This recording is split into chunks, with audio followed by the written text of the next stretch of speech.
Welcome. Thanks for joining us for another edition of Beyond the Bench with Judge Ron Arnone. I'm Judge Arnone, and today we have a special guest and a most important issue that we're going to deal with. We're going to deal with the discussion of the drug epidemic that has many of us seen, family, friends. This epidemic is something that has reached across all demographics. And our guest today is not only a friend, but somebody that I have known for a very long time. His name is Tim Grealish. Some people call him Dr. G. I call him Tim. Tim, welcome to the show. Thanks, Judge. I appreciate you being here with us. I'm going to tell you just a little bit about Tim.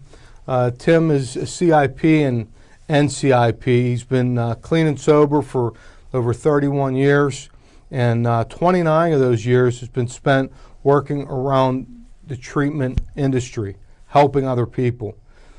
Tim has worked in rehabs all throughout Western Pennsylvania and really around the country in different therapy settings and services. He's currently self-employed. He's an intervention specialist. Again, he does travel across the whole United States, working with addicts and their families. And I've worked directly with Tim on many different occasions, and I can assure you that he does a great job in working with families and those who have been struck with the addiction, particularly the opioid addiction. Tim has worked for a consultant for various outpatient clinics and sober houses for professional sports teams, and he also works in many courts, in particular in my court, where we have like a mini drug court. He's also worked in the Allegheny County courts throughout not only this county but others as well.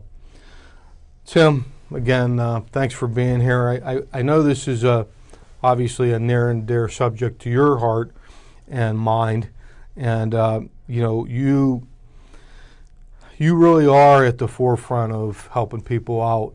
Tell us a little bit about what it is that you actually do when you come faced with an individual that has an addiction. Well, unfortunately, most of the individuals that I come face to face with an addiction are the last persons to think that they have an addiction, which is the primary component. It's called denial.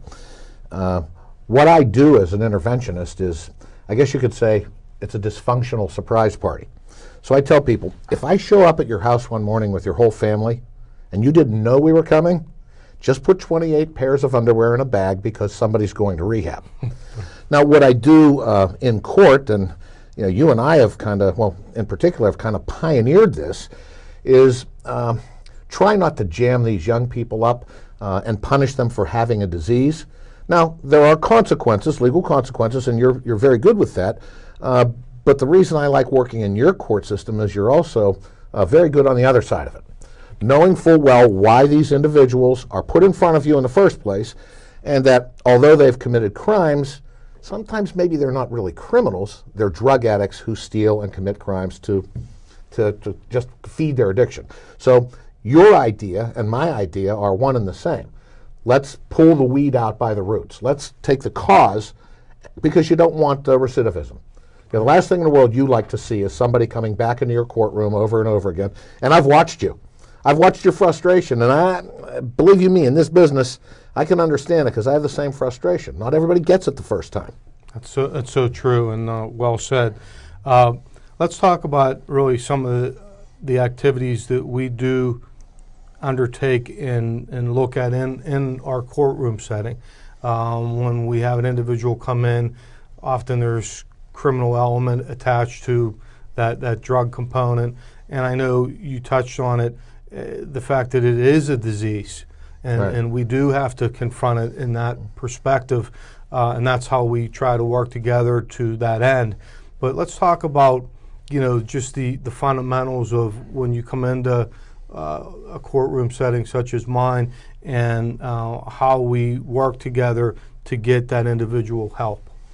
Well, it's actually pretty easy to pick these people out because, as you will probably agree, 75 or 85% of what you see at the base of it is drug addiction. So it's not hard to pick out. The decision becomes now, what do you do with something like this? And you are, of course, again, it's fortunate to be able to work with a guy who will sometimes use the power they have on the bench and, in effect, hold the gavel above their head and say, look, I'm going to hit you with this thing unless you go and get help, and here's Tim Grealish, and he can send you around to a place. Because I am self-employed, I don't work for any particular rehab. So, and as you know, I'll send people all over the country or any of the rehabs here locally. It depends on their insurance and their funding and things like that. And when you can hold that gavel over their head, the proverbial sword of Damocles, if you will, they have to come back in front of you, and they have better been successful. I've listened to some of the letters that you've read from people who said, thank you, Judge, for doing this. Mm-hmm. And it's fun. Thank you for sending me to jail.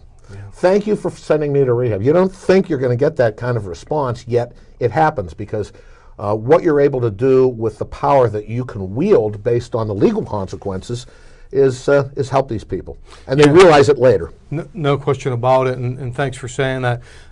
We have been fortunate to get a lot of letters where people say, well, you saved my life. Right. You sent me to jail, or you sent me with Tim Grealish, or you sent me to rehab, and you saved my life. And we do have a lot of resources that we enjoy, and if people just listen and go with the program, we can save people's lives. You talk about 2016 numbers, and they're staggering.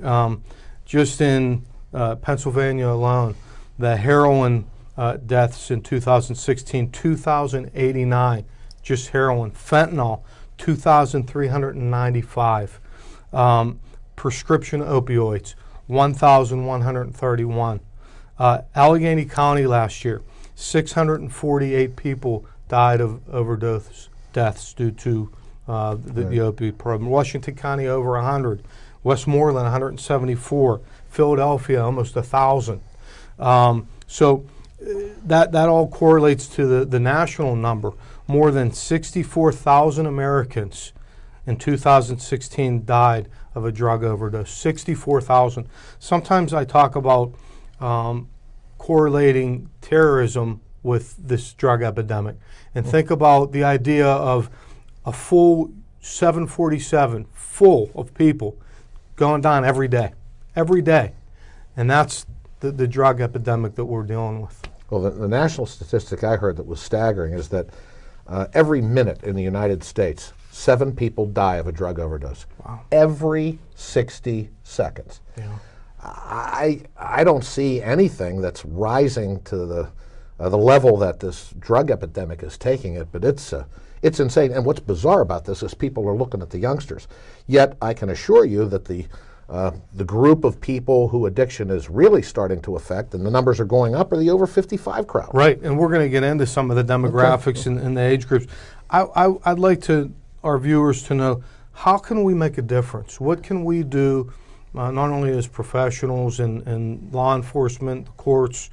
What do you think are a couple of things that can really make a difference or an impact on lessening the burden of this epidemic on our society? I think you start with getting your head out of the sand. It's very difficult to keep your head in the sand with all these statistics, and it's on the radio, it's in the newspaper, it's on TV. I'll tell you this, I believe that the people that are watching this show right now are probably the people that don't need to watch this show. But what they need to do is they know the people who need to watch it, and you need to please tell these people to watch this show. Unfortunately, and we know this, sometimes the parents of a lot of these younger guys, I guess they're guilty of being parents who love their kid. And they want to believe them in every fiber in their body. And you and I both know with these drug addicts that the way you tell if they're lying is you watch their face, and if their lips begin moving, they're probably lying. I would love to see the parents really get more involved, because if that happens and the parents can provide consequences, I think your caseload in your court is going to go down a little bit. And they'll call somebody like me, and I'll be able to place them in a treatment center that they need. So what you can do is talk about it. And I said this once before in front of you, and you were, I think you were pretty grateful for it. Years ago, it was out. Bethel Park, it's heroin high. And what did I say? I said Bethel Park is no more heroin high than Upper St. Clair and Peters Township and Fox Chapel and Brashear. This this addiction and this epidemic crosses every socioeconomic boundary, and to think that it's not happening in your area is wrong. And what did Bethel Park do? Bethel Park came out and said, yes, we have a problem. We want to do something about it. More people do that, the more lives we'll save. And thanks, Tim, for bringing that up. I did want to make a point to bring that up because so often, because of maybe the media or whatever, you had people talking about Bethel and heroin high. And you said it perfectly. The fact is, Bethel Park had no more of an issue than any of the other places across Allegheny County and beyond. And I've always said, in speaking to groups of people, do we have a drug problem in Bethel Park? Yes. We have a drug problem across Allegheny County, Western Pennsylvania, and the United States of America. It goes, like you said, across demographics and beyond boundaries of any kind of economic class or whatever. So you said it very, very eloquently and very truthfully, and that's the case. But now we hit this head on. We talk about it. We discuss it, and that's one of the things that that I've been doing in regard to my position. And of course, we do a lot of forums together. Oh, yeah. We've done a lot of forums. I do a lot in the schools. You've done it with me in the schools. I think it's imperative. Drug and alcohol forums, presentations, drug alcohol awareness. I think we arm the kids and the parents and families with this type of information, and it can help stop the epidemic and save the next generation, if you will. Well, it could, and unfortunately, we do a lot of these public forums, and anybody asks us to speak, we show up. It doesn't matter because at least we can carry the message. The problem is, I don't know, you're pretty old. You might not remember when you were a teenager, but I know when I was a teenager, and I'm even older than you, I didn't think this would affect me. Yeah, there was a couple of kids in school. They're gone. They're losers. They're whatever they might be, but it would never happen to me. Yet I end up now with 31 years clean and sober after a pretty intense addiction. Yeah. And I was born and raised in Upper St. Clair. And of course, nobody from Upper St. Clair could become a heroin addict. That's ridiculous. That's crazy. I used to drive up to the Hill District and wonder why the police stopped me. I was in my mother's Volvo. My hair was down to the middle of my back, and the police said to me, either you're one of them or you're one of us, and we know you're not one of us. Right. So you give them the information, and you know what the truth is, and how many times have we said this? If one person gets this and they don't try heroin, we win. Yeah, that's right. And just one. That's right, and that's been our plate together, and those that we work with to try to get it one at a time and stop the cycle. By the way, we are going to have information for our viewers related to a hotline that will be able to be utilized, and we'll put that up on the screen. Also, at the end of the show, you'll see some websites and a hotline. I want to tell you, too, that we have many resources at the courts, and obviously a great resource in Dr. G, Tim Grealish here, who can help. I've hooked him up with a number of families who come with the problem before they even get arrested by the police, because they're trying to confront the issue. They know it's far gone, and they want help. And we've helped people. That is Tim Grealish, myself, even the Bethel Park and Upper St. Clair Police, the DA's office, agencies that we work with. They all care about the individuals with this problem, and at the same time, they also feel it important to go after the drug dealers and the people that are spreading this poison out throughout our communities. And we have some great police departments and leadership in the chiefs that take this very seriously, and they're professionals. And believe me, I set the bonds high and put people in jail based on the fact that I don't want this crap in our communities. And some of the other things that you and I talk about, and something else that's important as we look at this addiction and this affliction and this disease, is the mental health aspect and self-medicating. You hear that so often. Tell our viewers a little bit about the mental health aspect and how critically important that is to all of the dynamics of this, as well as when you talk about self-medication, self-medicating, and the young people and people even in that demographic that we're going to talk about in a moment, that really are the demographic that are using the opioids. Tell us a little bit about that aspect of mental health and self-medication. Yeah, most treatment centers now are doing what they call dual diagnosis treatment, or co-occurring disorders. And this is a primary diagnosis of substance abuse, whether it's drugs or alcohol, and a secondary psychiatric diagnosis. Back in the early 90s, the insurance companies called their rehabs and said there's something going on here. The recidivism rate was tremendous. People kept on coming back and back into drug and alcohol treatment. And what we found between the treatment centers and the insurance companies is a lot of this was due to undiagnosed and unmedicated psychiatric disorders. And I'm not talking about schizoaffective or anything that dramatic, although it could be. It's usually depression, anxiety, bipolar personality disorder, things like this. So it's absolutely key that these treatment centers pay attention to this from the time somebody comes into treatment. There is not a treatment center I know of that doesn't deal with this anymore. And I will also tell you that 75 to 85% of everybody that's in drug and alcohol treatment across the United States right now is dual diagnosed. So wow. You're saying this is a significant issue. You're saying that because it is a significant issue. And do you think our professionals, our society, our government is addressing it appropriately, particularly as it relates to the mental health issue? No. Yeah. And the reason that they're not is this.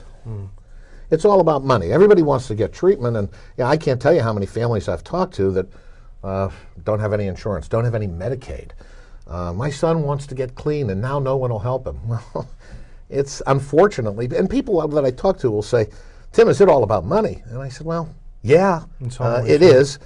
These treatment centers have to pay their bills and keep their lights on. I understand that. And they do scholarships, some people. And there are, in Allegheny County, you have no idea how fortunate we are. Well, in Pennsylvania alone, because Medicaid, part of Medicaid will pay for detox, inpatient treatment. They'll pay for day partial, IOP, intensive outpatient, and they'll pay for halfway house stays.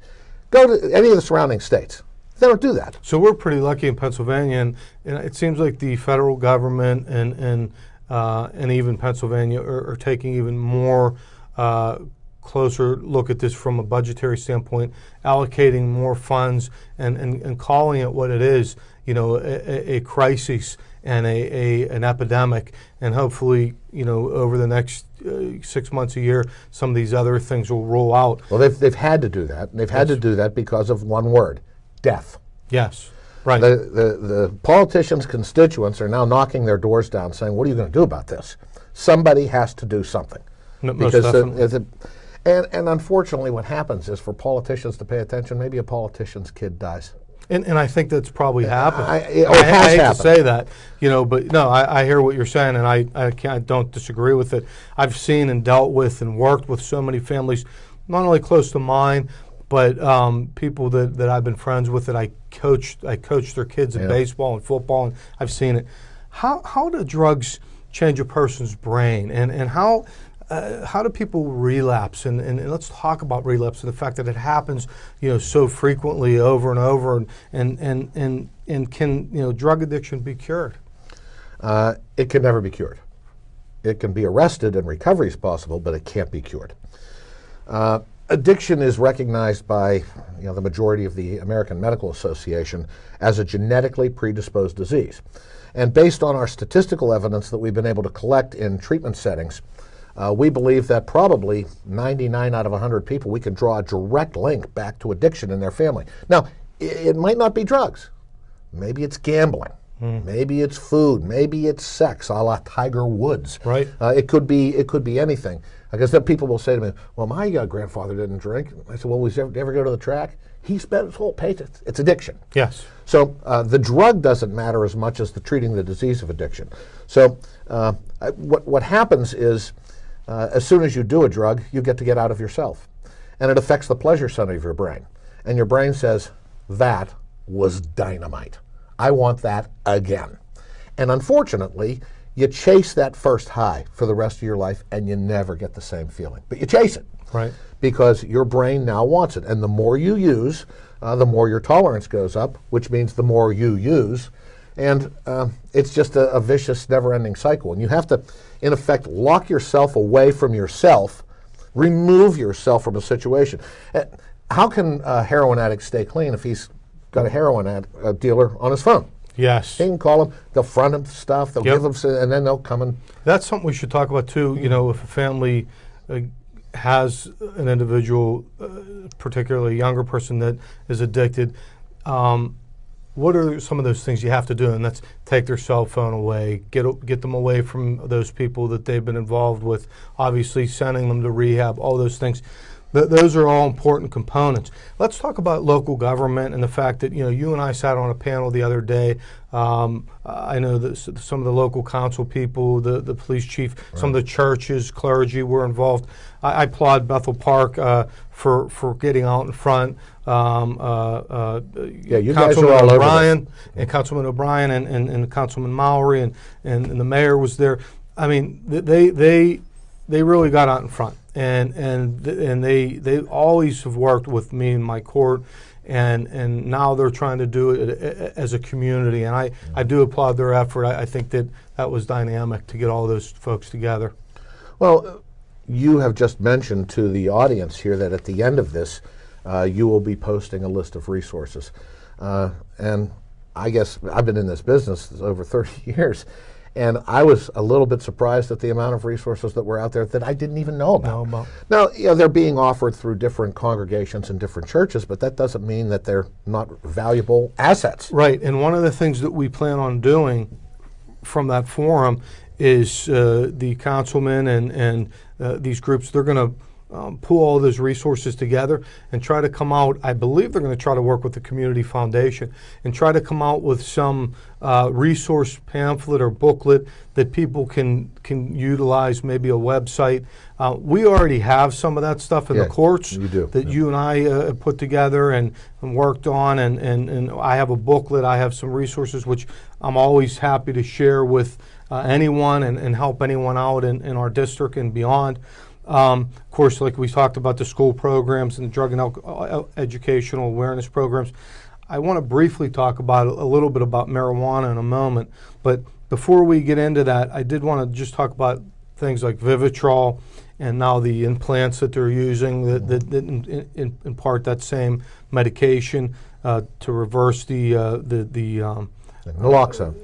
Yes, and not only obviously Narcan, as many people know it as, to bring somebody back from that has overdosed.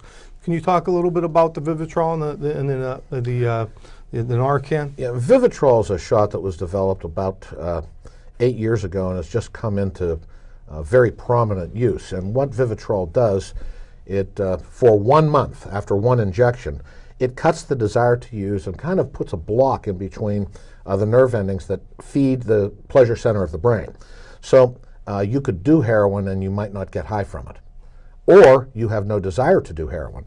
This supposedly also works for alcohol. Now, you know, the studies that are being done are showing it's tremendously effective, but the studies that are being done are by Vivitrol. Mm-hmm. So, and I'm not saying that doesn't work. I'm an advocate of Vivitrol because I know it's helped so many different people. Naloxone and buprenorphine are a combination of drug that's used to also do the same thing. And it's what they call Suboxone. And I didn't know if you were going to get there, but we have to talk about it because Suboxone clinics are springing up everywhere. Yeah. And unfortunately, it's a lot of these places are really not operating with the best interests of the patient at heart. As a matter of fact, I would venture to say, and I don't mind saying this on television, that the majority of these clinics don't have patients. They have what we call customers. And without trying to get completely drug-free first, I think it's a mistake, but Suboxone, I got to tell you, has helped a lot of people. Suboxone was initially developed to bring people off of opiates in a more comfortable fashion so they wouldn't leave the treatment center and go get heroin. And it was unbelievably effective, hailed as the miracle drug. And then all of a sudden, outpatient clinics sprung up. And now the detox period is 18 months or 3 years. I know people that have been on Suboxone for 8 years. Yeah. I will say this, some of these people have got their life back because of Suboxone. And they've become productive, responsible members of society. They're married, they have kids, they coach their kids' teams, and it's really helped them. It's very difficult to make a determination initially as to who is probably going to be helped by this more than others. I know that Subutex and Suboxone and some of these drugs that are used to, say, wean people off. That's the problem. Some of the people are on it for a longer period of time than they should be. These drugs are still destroying their organs and working parts of their body. It's still a drug. That's why I kind of, and I've been recommending and using Vivitrol in my court for almost 3 years, maybe even a little longer than that. And I know you and I have talked about that. So I have a little issue. Back in my days with the Attorney General's office, we busted some of the Suboxone clinics because they weren't operating as they should have been, and of course that gets into the whole idea of the drug doctors and the doctors that I've been part with my investigations and putting in jail for overprescribing or becoming a prescription mill. Candy stores, exactly, and that's a whole other show. Yeah, but before we have to close down, I wanted to address relapse, and I wanted to say that after some outcome-based studies, the single most effective way to stay clean out of rehab is to attend Alcoholics Anonymous and Narcotics Anonymous meetings. And the outcome-based studies say this: if you go to 90 meetings in the first 90 days that you're out of treatment, at the end of 1 year, there is an 87% chance that you're still clean and sober. Wow. That's a number that is staggering. Now, that doesn't mean if you go to 89 meetings, you'll immediately shoot heroin right into your neck. Yeah. But the meeting attendance of these self-help fellowships, which are free, it seems to be the key to everything. So that's a commitment and a will. And that's what I say often to a lot of these, the if you will, users, these folks that have the disease. If you have the will and the want and the desire, and you make the commitment, you can beat this disease. And unfortunately, this went so fast, we kind of have to wrap a little bit. But I did want to just briefly touch on marijuana, because the younger generation, they're seeing all this decriminalization in California, Colorado. One of the things I talk about to the young kids is the fact that you never know what the marijuana might be laced with. It might be laced with heroin, or it might be laced with something that's going to send them into a seizure, or angel dust or whatever. So talk about marijuana and it maybe being a pyramid drug, and can you talk a little bit about it briefly? I can, and I'll tell you this, that 2 or 3 years from now, we're not going to have this conversation.